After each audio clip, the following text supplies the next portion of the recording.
penduduk Pali dengan jumlah yang sakit itu paling peringkat ketiga untuk Sumatera Selatan setelah Palembang dan Linggau untuk angka apanya. Jadi kalau untuk secara global angka kesakitannya Pali ada masuk di 5 besar. Ini kita belum ada penambahan lagi, jadi masih 66 yang terkonfirmasi positif. Yang meninggal ada 4 orang, yang sembuh 19 orang. Ada himbauan Dok, untuk masyarakat dengan adanya masih ada penambahan?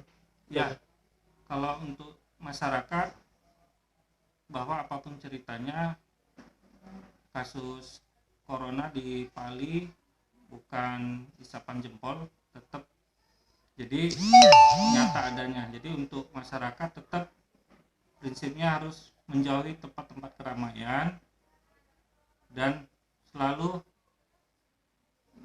cuci tangan setelah aktivitas dan membawa hand sanitizer untuk selama perjalanan dan beraktivitas, dan hindarin juga kontak dengan orang-orang dengan jaga jarak minimal 1,5 meter sampai 2 meter